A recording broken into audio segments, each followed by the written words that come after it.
Counting supervisor की नियुक्ति पर आर पार टीएमसी ने खटखटाया सुप्रीम कोर्ट का दरवाजा।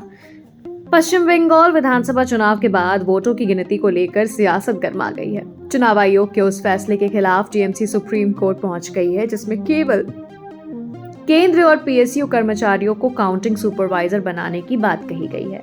कलकत्ता हाई कोर्ट ने पहले ही इस याचिका को खारिज कर आयोग के विशेष अधिकार को सही ठहराया था।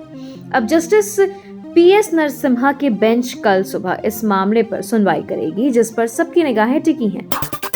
पवन खेड़ा को सुप्रीम कोर्ट से बड़ी राहत। कांग्रेस ने व्यक्तिगत स्वतंत्रता की जीत बताकर फैसले का किया स्वागत। कांग्रेस नेता पवन खेड़ा को असम के मुख्यमंत्री की पत्नी पर टिप्पणी से जुड़े मानहानि मामले में सुप्रीम कोर्ट ने अग्रिम जमानत दे दी है। कोर्ट ने इसे राजनीतिक प्रतिद्वंदी का परिणाम बताया। कांग्रेस प्रवक्ता अभिषेक मनु सिंघवी ने फैसले का स्वागत करते हुए कहा कि कानून सबसे ऊपर है। उन्होंने असम के सीएम से अपने आचरण पर पुनर्विचार करने का आग्रह किया और जोर दिया कि लोकतंत्र में गिरफ्तारी अंतिम विकल्प होना चाहिए, न कि अपमानित करने का जरिया। एग्जिट पोल के बाद बंगाल में strong room politics. Upendra Kushwaha ने ममता बनर्जी की सक्रियता को बताया हार का डर। बंगाल में चुनाव नतीजों से पहले स्ट्रॉन्ग रूम के दौरों पर बयानबाजी तेज है। मुख्यमंत्री ममता बनर्जी द्वारा धांधली के आरोपों पर कटाक्ष करते हुए उपेंद्र कुशवाहा ने कहा कि उन्हें अपनी हार का एहसास हो गया है।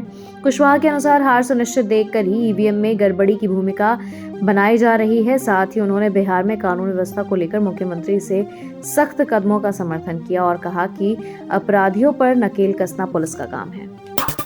पंजाब विधानसभा में भगवंत मान सरकार का विश्वास प्रस्ताव। राघव चड्ढा का पाला बदलने पर कसा तंज। पंजाब की भगवंत मान सरकार ने विधानसभा में विश्वास प्रस्ताव सर्वसम्मति से पारित कर लिया। इस दौरान सीएम मान ने अपने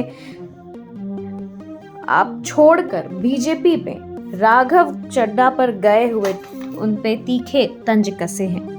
उन्होंने चाय और समोसे के बहाने चड्ढा और पीएम मोदी के मेल पर तंज कसा। मान ने भावुक होते हुए कहा कि उन्होंने पार्टी को अपने खून पसीने से सींचा है और वे अरविंद केजरीवाल के साथ चट्टान की तरह खड़े हैं। महुआ मोइत्रा का बीजेपी पर तंज। हमें रोहिंग्या कहते हैं और साड़ियां हमारी पसंद करते हैं।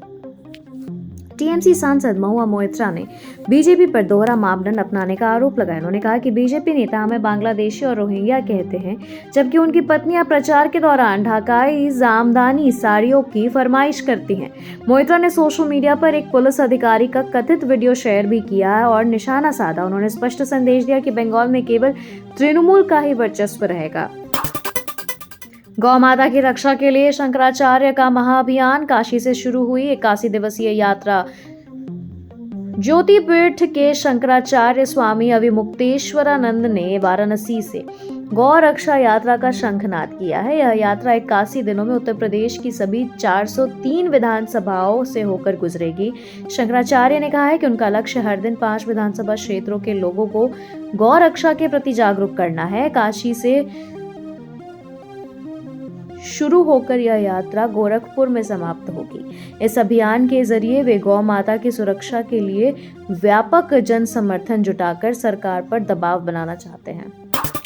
बरगी जलाशय क्रूज हादसे पर मुख्यमंत्री मोहन यादव का कड़ा रुख। लापरवाही बरतने वाले स्टाफ बर्खास्त, मैनेजर निलंबित। जबलपुर की बरगी जलाशय में हुए दुर्दर्शनक क्रूज हादसे के बाद प्रशासन ने सख्त कार्रवाई की है। सीएम मोहन यादव के निर्देश पर क्रूज पायलट, हेल्पर और टिकट काउंटर प्रभारी की सेवाएं तत्काल समाप्त कर दी गई है। होटल मैनेजर को निलंबित किया गया है और क्षेत्रीय प्रबंधन के खिलाफ विभागीय जांच शुरू हो गई है। मुख्यमंत्री ने स्पष्ट किया कि मानवीय जीवन से खिलवाड़ करने वाले किसी भी दोषी को बख्शा नहीं जाएगा।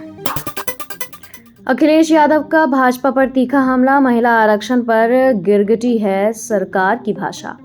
सपा अध्यक्ष अखिलेश यादव ने बीजेपी पर महिला आरक्षण को लेकर भ्रम फैलाने का आरोप लगाया। उन्होंने कहा कि भाजपा सरकार वास्तव में आरक्षण देना नहीं चाहती है और जातीय जनगणना से डर रही है। अखिलेश ने बसपा प्रमुख मायावती पर भी निशाना साधा कि उन्होंने बिना पढ़े बिल का समर्थन किया।